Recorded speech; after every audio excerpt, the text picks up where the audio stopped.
आराध्य देव के श्री चरणों में सत सत नमन। मैं अभिनंदन गादिया सूरत से जैन हिंदी ऑडियो बुक में आपका स्वागत करता हूं। अगर आप इस चैनल पर नए हैं तो इसे सब्सक्राइब कर दीजिए और बेल आइकन प्रेस कर दीजिए, जिससे चैनल के नोटिफिकेशन आपको रेगुलर मिलते रहें।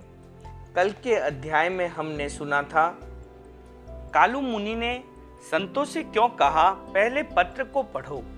कालूगणी का विधिवत पदाभिषेक कब हुआ। कालूगणी के अनन्य सहयोगी कौन थे।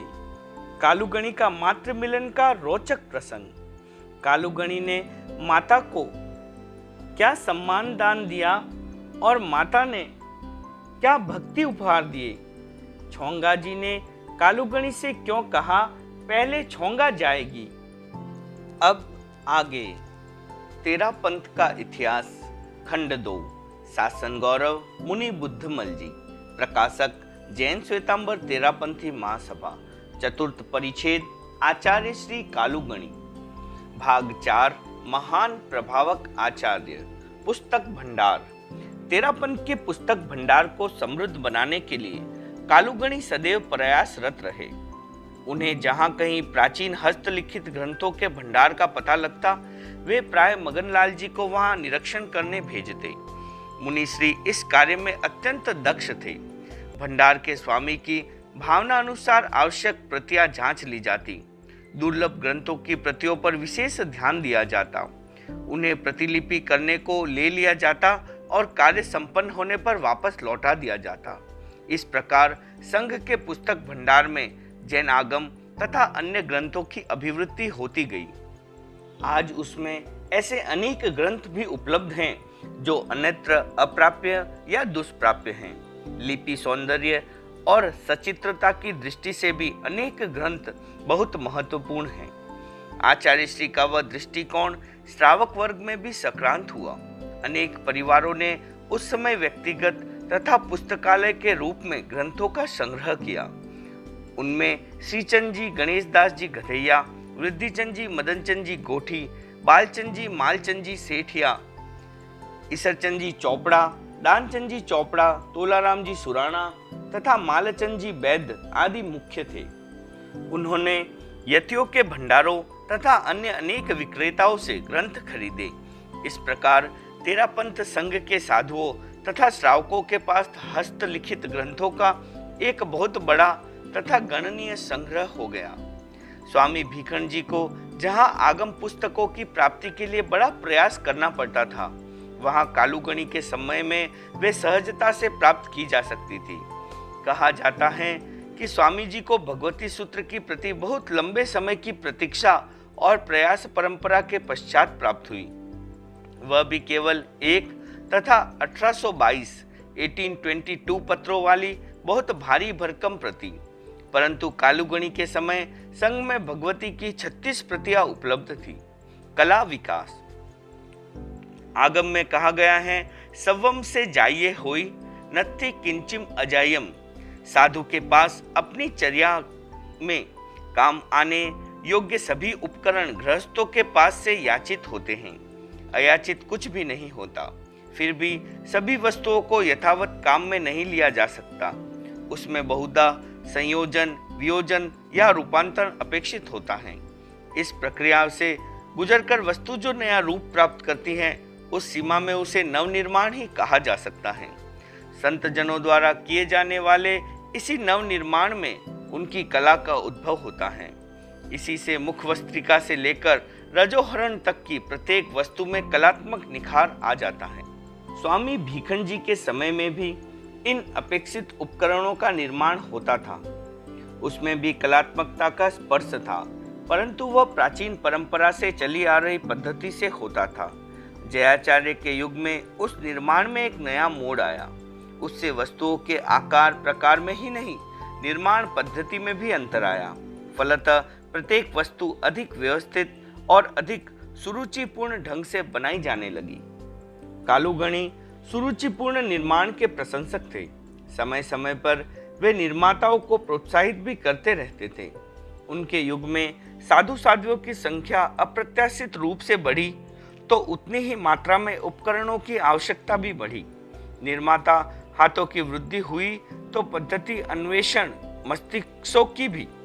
सबसे अधिक महत्वपूर्ण बात थी कि कालुगणी की दृष्टि भी उस क्षेत्र में नव विकास देखने को उत्सुक थी। फलतः उस युग में वस्त्र, पात्र, रजोहरण आदि उपकरणों में एक नई सुचारुता का उद्भव हुआ, जो कि दर्शकों के लिए एक कला बन गया। हाथ से सिला हुआ वस्त्र, हाथ से रंगे हुए पात्र, नरेटी को घिसकर बनाई हुई टोपसी, सूत को गूंथ कर बनाई गई माला तथा कांटा निकालने के लिए निर्मित कांट की चिमटी तक में नया निखार आया। फलतः प्रत्येक उपयोगी वस्तु दर्शनीय भी बन गई। लिपि कौशल। लिपि क्रिया के क्षेत्र में तेरापन का प्रवेश अपने आदिकाल से ही रहा। पठन पाठन योग्य ग्रंथों की अधिकांश पूर्ति हस्तलिपि से ही की जाती थी। तेरापन के प्रथम लिपिकार स्वामी भीखंड जी थे। वे अनेक वर्षों पूर्व से ही लिपि क्रिया के अभ्यासी रहे थे। तेरापन की स्थापना के पश्चात केलवा में उन्होंने ठाणम सूत्र की प्रतिलिपि की। लिपि क्षेत्र में तेरापन की प्रथम लिपि होने का गौरव उसे ही प्राप्त है।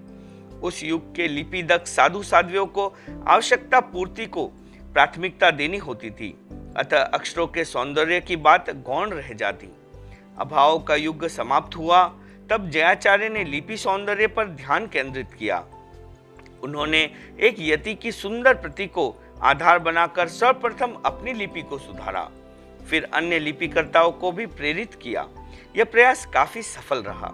जयाचार्य ने जब गाथा प्रणाली की व्यवस्था की तब तो लिपिकर्ताओं के प्रयास एवं उत्साह में एक नया प्रवाह आ गया। कालुगणी के युग में लिपि कौशल के अनेक नए आयाम प्रस्तुत हुए। लिपि सौंदर्य ने अपने क्षेत्र के उच्चतम शिखरों पर झंडे गाड़े।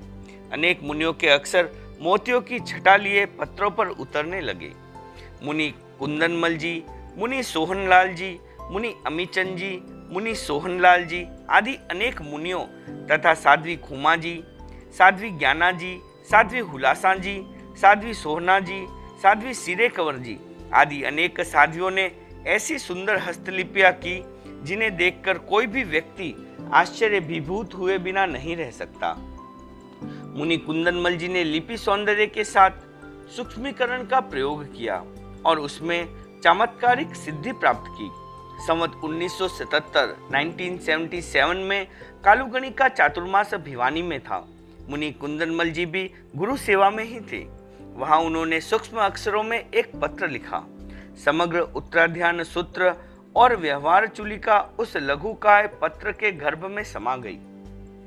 उस 4 बाई 8 इंच के पत्र में लगभग 2500 श्लोक, 80,000 अक्षर थे। लिपि कौशल के इतिहास में उसका अद्वितीय स्थान कहा जा सकता है। उसके लेखन में केवल अपनी सहज दृष्टि और बरू की कलम का ही उपयोग किया गया था।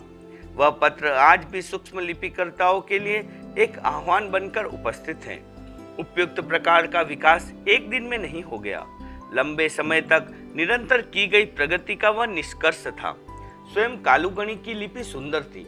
उनका वह कौशल उनके शिष्य वर्ग को दीप स्तंभ बनकर सदैव प्रकाश और प्रेरणा देता रहता था।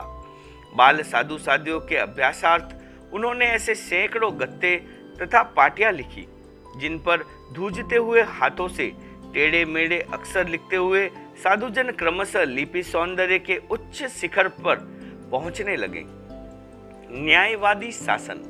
कालुगणी को एक न्यायवादी आचार्य कहा जा सकता है। वे सदैव न्याय के पक्ष को प्रबल रखा करते थे। अन्याय का प्रतिकार इतनी तीव्रता और कठोरता से करते कि दूसरी बार वैसी स्थिति पैदा करने का सहजतया किसी को साहस ही नहीं हो पाता।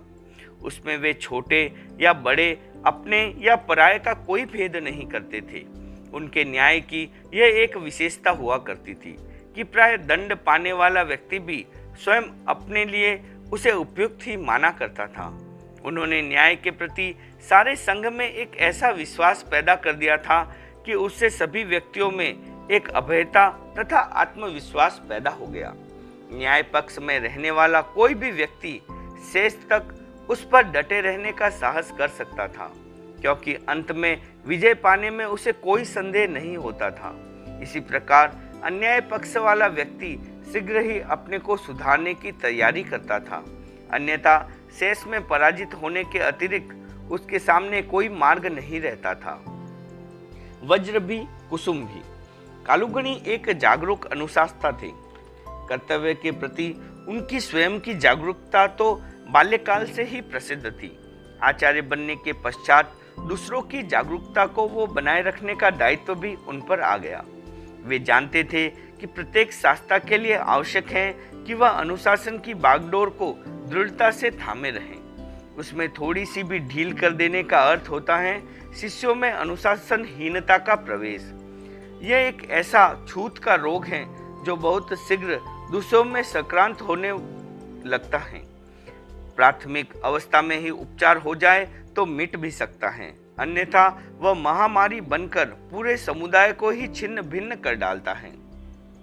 मुनि पृथ्वीराज जी धर्मसंघ के एक प्रभावशाली मुनि थे। संवत 1966 में उनका चातुर्मास देवगढ़ में था। उसी वर्ष भाद्र पूर्णिमा को कालूगणी ने आचार्य पद संभाला था। देवगढ़ में भाई कस्तूरचंद जी आचा दीक्षा लेना चाहते थे। स्थानीय मुख्य श्रावक जुहारमल जी आचा ने लाडनू में जाकर आचार्य श्री के दर्शन किए और प्रार्थना की कि हमारे परिवार का बालक कस्तूरचंद दीक्षा लेना चाहता है।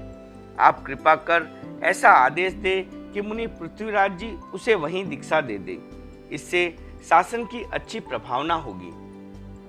आचार्य श्री ने उनकी प्रार्थना को स्वीकार करते हुए फरमाया, चातुर्मास की समाप्ति पर संत पार्श्ववर्ती गांवों में विहार कर दे और वापस आकर दीक्षा दे दे। जुहारमल जी ने देवगढ़ आकर दीक्षा की आज्ञा के समाचार तो मुनिश्री को निवेदित कर दिए, पर गांव में जाने वाले आदेश को छिपा गए। शायद उन्होंने सोचा कि संत यहीं रहेंगे तो दीक्षा के ठाट बाट अच्छे होंगे। अलिखित आदेश में यह खतरा सदैव बना रहता है कि वह बहुधा अपूर्ण या परिवर्तित हो जाता है। वहां भी वैसा ही हुआ। फलतः मुनिश्री वहीं रहे और मिक्सरवदी नवमी को दीक्षा देकर विहार कर दिया। श्रावकों द्वारा प्रदत्त चिट्ठियों से कालूगणी को ज्ञात हो गया कि दीक्षा से पूर्व संत गांवों में नहीं गए। अपने आदेश की यह अवहेलना आचार्य श्री को बहुत अखरी। मुनि पृथ्वीराज जी जैसे गंभीर संतों से उन्हें ऐसी आशा नहीं थी। गुरुवर ने सोचा कि डालगणी के युग में ऐसा नहीं किया जा सकता था, परंतु नए आचार्य के आदेश की अवमानना करने में उन्हें तनिक भी झिझक नहीं हुई। इस विचार ने अनुशासन भंग के दोष का रंग अधिक गहरा कर दिया। मुनिश्री नव दीक्षित मुनि को साथ लेकर बड़े उल्लास भरे मानस से नए आचार्य के दर्शनार्थ सुजानगढ़ पहुंचे। वे दीक्षा प्रयाण में कालूगणी से बड़े थे, अतः आचार्य श्री ने पट से नीचे उतरकर वंदन और सुखपृच्छा तो की, परंतु उसमें आदर और उल्लास की कोई उष्मा नहीं थी। मुनिश्री का माथा ठनका कि दाल में कुछ काला है। वे पूछते उससे पूर्व ही आचार्य श्री ने पूछ लिया, चौमासे के पश्चात आपको गांव में जाने का आदेश था, आप वहीं कैसे रहे? इस नए प्रश्न से एक क्षण के लिए मुनिश्री चकित रह गए। फिर निवेदन किया, आचा जी ने गांव में जाने की कोई बात मुझे नहीं बतलाई, अन्यथा मैं ऐसी भूल क्यों करता। उन्होंने बहुत विनय युक्त अनेक बार स्पष्टीकरण दिए, परंतु आचार्य श्री आश्वस्त नहीं हुए। संघ के प्रभावशाली संत होने पर भी उस प्रथम महोत्सव का पर कुछ समय के लिए वे पूर्ण उपेक्षित रहे। महोत्सव पर चातुर्मास की प्रार्थना लेकर स्थान स्थान के लोग आए, देवगढ़ से भी आए। परिषद में विभिन्न गांवों की प्रार्थना चली। जुहारमल जी ने भी देवगढ़ के लिए चातुर्मास की मांग की, दूसरी तीसरी बार की, परंतु आचार्य श्री मौन ही रहे। आचा जी को अपने अपराध का बोध तो था ही। गुरुदेव के मौन ने उनको अंदर तक हिला दिया। फिर भी उन्होंने साहस बटोरकर एक बार फिर मांग की। गुरुदेव ने कठोरता दिखलाते हुए फरमाया, तुम चातुर्मास मांगते हो, मन तो कहता है कि संत सतियों को देवगढ़ की सीमा में जाने का भी निषेध कर दूं। आचार्य श्री के उस रुख से जुहारमल जी अपाद मस्तक धूज उठे। मन में छिपा चोर सामने आ गया। उन्होंने अपना दोष स्वीकार करते हुए कहा, गुरुदेव, मैं आपकी आज्ञा की अवहेलना करने वाला हूँ। संतों को अधिक ठहरा लेने के लालच में मूर्खतावश मैंने ये अपराध कर दिया। मुनि पृथ्वीराज जी का इसमें कोई दोष नहीं है। कालूगणी ने तीव्र उपालम देते हुए फरमाया, गुरु की आज्ञा का उल्लंघन करते हुए तुम्हें कोई विचार नहीं आया? तुम कैसे श्रावक हो? मैंने तुम्हारा विश्वास करके गलती की। आचार्य श्री ज्यों ज्यों कड़ाई करते गए, जुहारमल जी त्यों त्यों झुकते गए। उन्होंने अपनी झोली फैलाते हुए निवेदन किया, पूत तो कपूत हो जाता है, परंतु माइत तो माइत ही रहते हैं। आचा जी ने अपनी पगड़ी उतारकर पैरों में रख दी और कहा, मेरी इस पगड़ी की लाज आपको रखनी होगी और देवगढ़ के लिए चातुर्मास देना होगा, अन्यथा मैं वहां जाकर मुंह कैसे दिखाऊंगा। भरी परिषद में की गई उनकी नम्रता ने कालूगणी के मन को पिघला दिया। उन्होंने परिषद की ओर उन्मुख होकर फरमाया, यद्यपि इनका अभिनय भारी था, परंतु सहनशीलता और नम्रता भी उससे कम नहीं है। आचार्य श्री ने उसी समय देवगढ़ के लिए चातुर्मास की घोषणा कर दी। एक ही क्षण में उन्होंने कुम्भलाए मुखड़े को प्रफुल्लित कर दिया। मुनि पृथ्वीराज जी की निर्दोषता सिद्ध हो चुकी थी, अतः उन्हें भी अधिमान देकर उल्लासित कर दिया। उक्त घटना से आचार्य श्री के मन में मुनिश्री का जो विश्वास जमा, वह फिर कभी नहीं हिला। लोगों ने उस समय कालूगणी के वज्र से भी अधिक कठोर तथा कुसुम से भी अधिक कोमल इस उभयात्मक स्वरूप को एक ही घटना के संदर्भ में एक दिन में ही देख लिया। संघीय अनुशासन को अक्षुण्ण रखने के लिए यह उभयात्मक रूप उनकी सजग दृष्टि का एक उदाहरण कहा जा सकता है।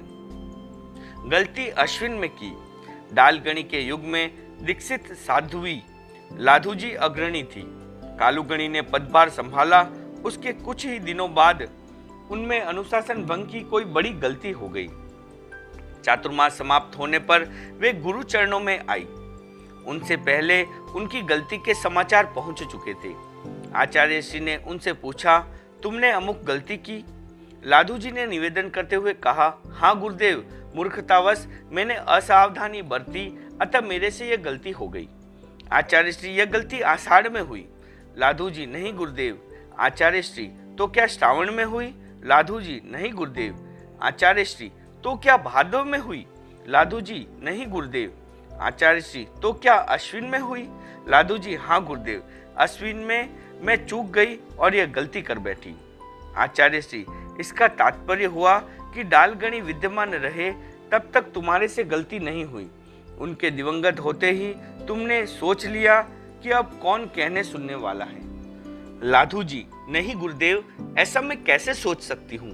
आप चाहे सो दंड दे, परंतु यह गलती तो मेरे से हो गई। आचार्य श्री, तुम स्वयं अनुशासन नहीं पाल सकती, तब साथ वाली साधियों से कैसे पलवाओगी। मैं ऐसी असावधानी संग में पनपने देना नहीं चाहता, इसलिए प्रायश्चित स्वरूप तुम्हारा सिंघाड़ा निरस्त करता हूँ। साध्वी लाधू जी कालूगणी द्वारा दिए गए तीव्र उपालम और प्रायश्चित से अंतरंग तक कांप गई। जो भी साधु या साध्वी वहां उपस्थित थे, वे भी सब कांप गए।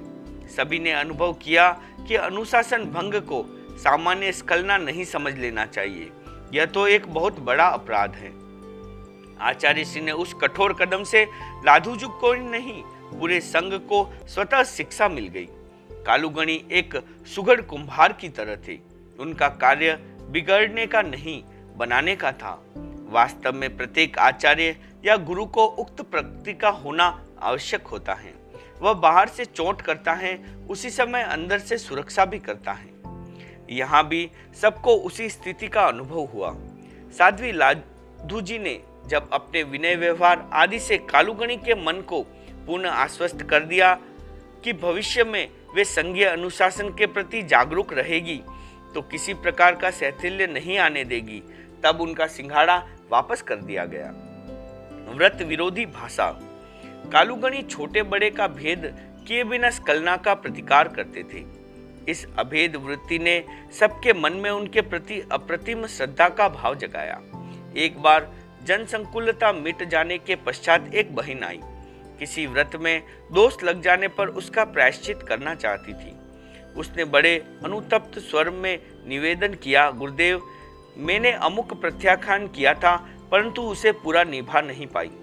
इतने अंशों में मेरा व्रत भंग हो गया, उसका मुझे प्रायश्चित देने की कृपा करें। आचार्य श्री कुछ फरमाते उससे पूर्व ही पास में विराजित साध्वी प्रमुखा कान कंवर जी ने तपाक से उपालम देते हुए कहा, ऐसा प्रत्याख्यान करती ही क्यों हो जिसे पूर्णता के साथ निभा न सको। बहन इस विषय में कुछ स्पष्टीकरण करती, उससे पूर्व ही आचार्य श्री ने साध्वी प्रमुखा जी को टोकते हुए फरमाया, यूं कैसे बोलती हो, तुम्हारी भाषा व्रत विरोधी है। व्रत ग्रहण करने वाले व्यक्ति को यह व्रत ग्रहण से विमुख करती है, यह ठीक नहीं है।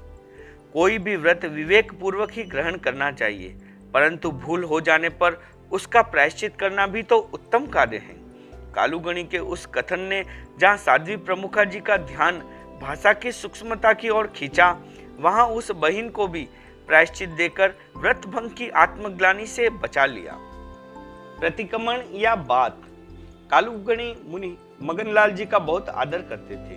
दीक्षा काल से ही दोनों में एक प्रकार की अभिन्नता सध गई थी। आचार्य काल में भी वे उनके अनन्य सहयोगी रहते आए थे। एक व्यक्ति को भी स्खलना करने पर टोकने में आचार्य श्री ने कभी संकोच नहीं किया। संवत 1985 की घटना है। आचार्य श्री छापर में वर्षावास व्यतीत कर रहे थे। सायंकालीन प्रतिक्रमण का समय था। मुनि मगनलाल जी ने प्रतिक्रमण प्रारंभ कर दिया था।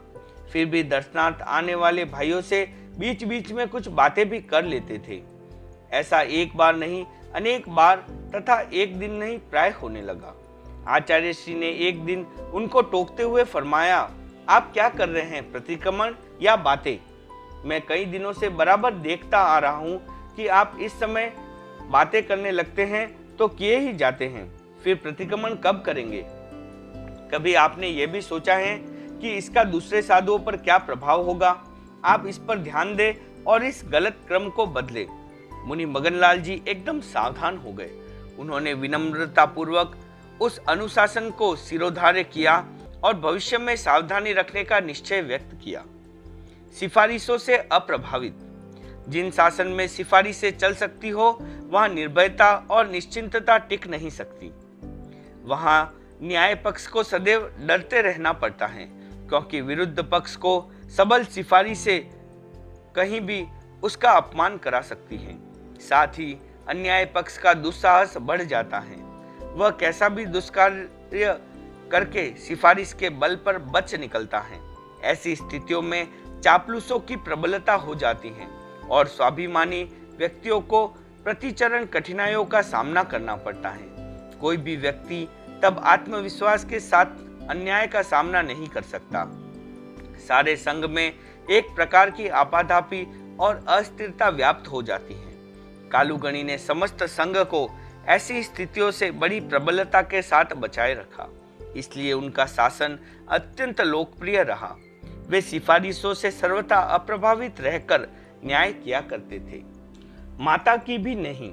कालूगणी को सिफारिश से असीम घृणा थी। सिफारिश करने वाले व्यक्ति को वे बहुधा झिड़का दिया करते थे। दूसरों की सिफारिश का तो उन पर प्रभाव होता ही क्या। वे अपनी संसार पक्ष या माता साध्वी छोंगा जी के द्वारा की गई सिफारिश को भी पसंद नहीं करते थे। यद्यपि आचार्यवर माता जी के प्रति अत्यंत श्रद्धा प्रणत थे, उनका असीम आदर करते थे, उनकी प्रत्येक भावना को पूर्ण करने में प्रसन्नता की अनुभूति करते थे, फिर भी सिफारिश उनकी भी मान्य नहीं होती थी। एक बार बिदासन में माता छोंगा जी ने किसी साध्वी के पक्ष में कोई सिफारिश की। आचार्यवर ने तत्काल उनको टोकते हुए फरमाया, छोंगा जी, आप अपने स्वाध्याय तथा माला जप की ओर विशेष ध्यान रखें। किसके विषय में क्या करना है यह मेरे पे छोड़ दे। आप इस चिंता में न पड़े। आपको अपनी व्यक्तिगत आवश्यकता के लिए कुछ कहना हो तो कह दे, दूसरों के लिए नहीं। उस दिन से छोंगा जी ने तो फिर कभी ऐसे विषय में न पढ़ने का निर्णय किया, पर साथ ही सिफारिश करवाने वालों को भी पता लग गया कि जो अपनी माता की सिफारिश को भी पसंद नहीं करते, उनके पास किसी दूसरे से सिफारिश करवाना निरर्थक है। तर्क मान्य हो गया। संघ होता है, वहाँ विभिन्न प्रकार की समस्याएं भी सामने आती रहती हैं। आचार्य को उनका उचित समाधान खोजना होता है। आवश्यक होने पर वे संघ के विद्वान मुनियों को सहयोग भी ले सकते हैं।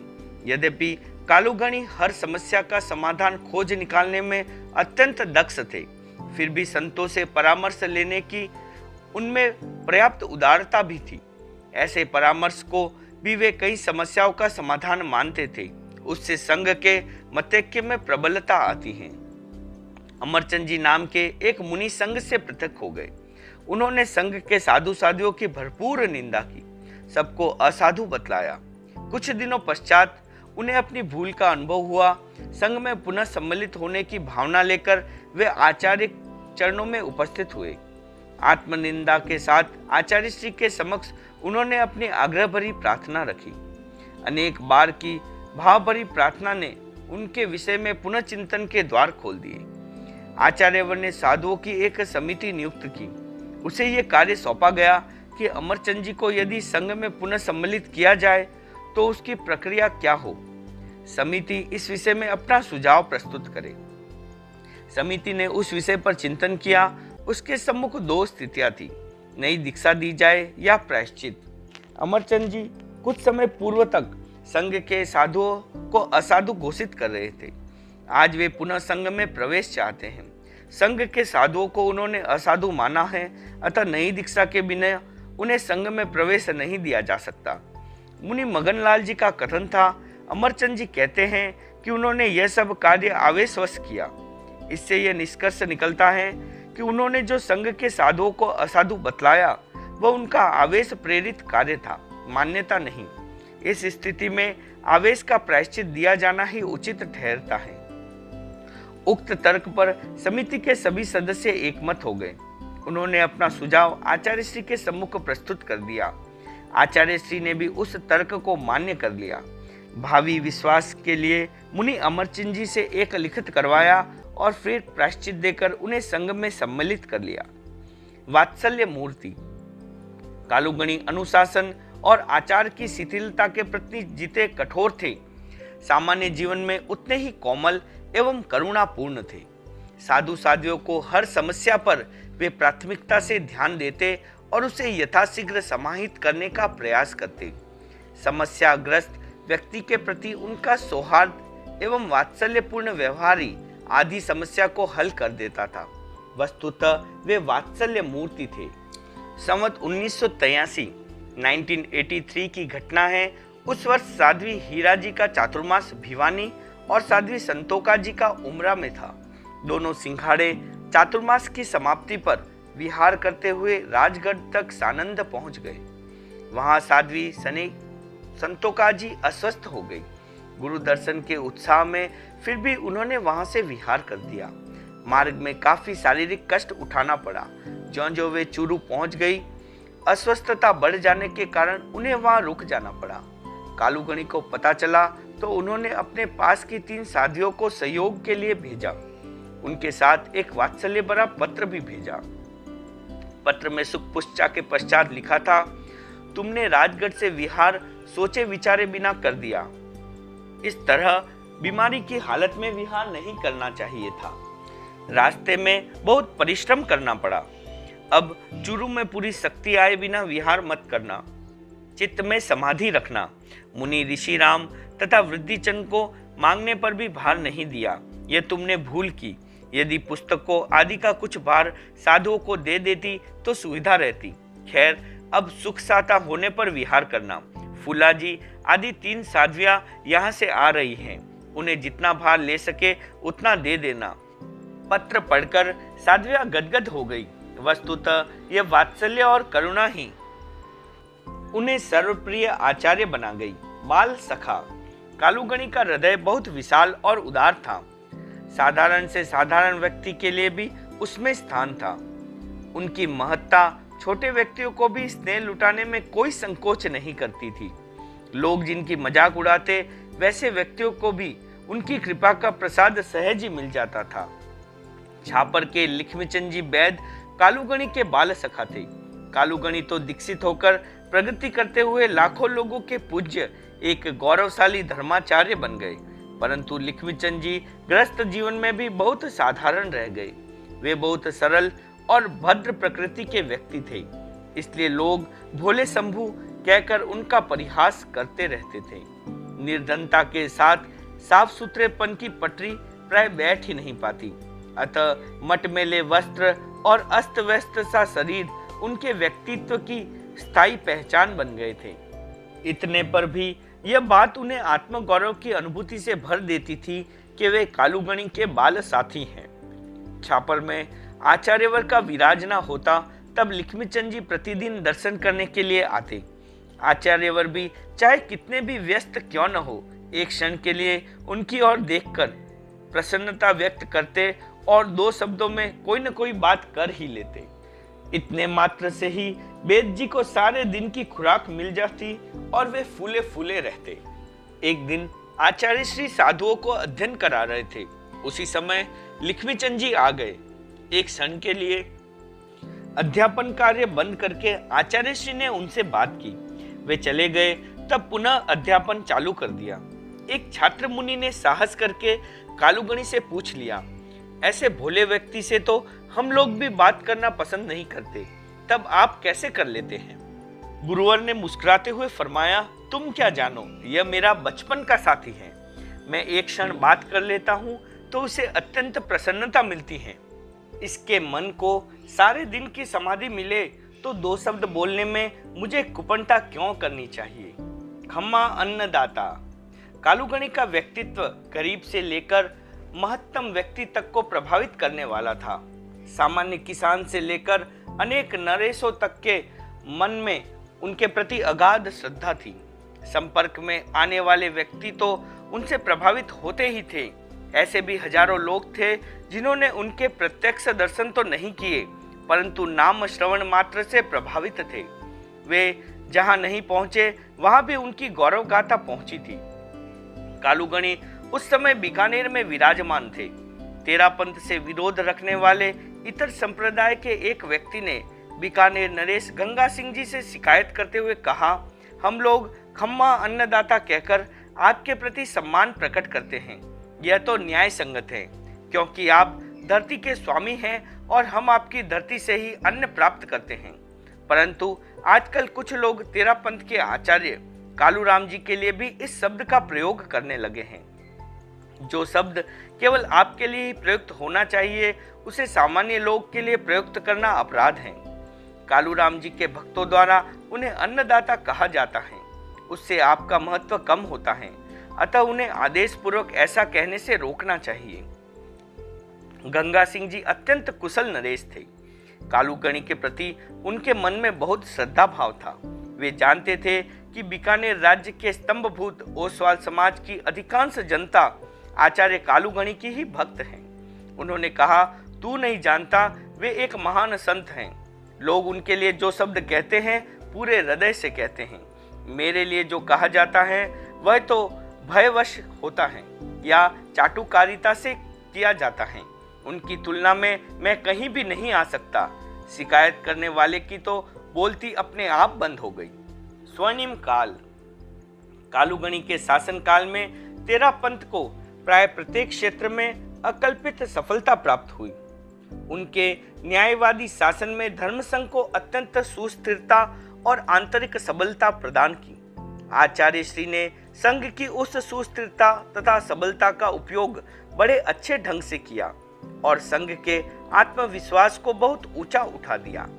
वही तो सामूहिक उन्नति के लिए मूल आधार होता है। वस्तुतः उनके शासनकाल को सभी दृष्टिकोणों से एक स्वर्णिम काल कहा जा सकता है। कल के अध्याय में हम सुनेंगे कालू मुनि को संस्कृत अध्ययन में कैसी कठिनाई आने लगी। कालू मुनि को मघवागणी ने बाल्यकाल में क्या बीज मंत्र दिया था। किस तरह कालू मुनि की संस्कृत अध्ययन की समस्या दूर हो गई। पंडित घनश्याम दास जी को क्यों मुख वस्त्रिका बांधकर पढ़ाना पड़ा। कालूगणी को स्वप्न में क्या दिखाई दिया और कालूगणी ने उसका क्या अर्थ निकाला। पंडित रघुनंदन जी के बारे में। ओम अरहम।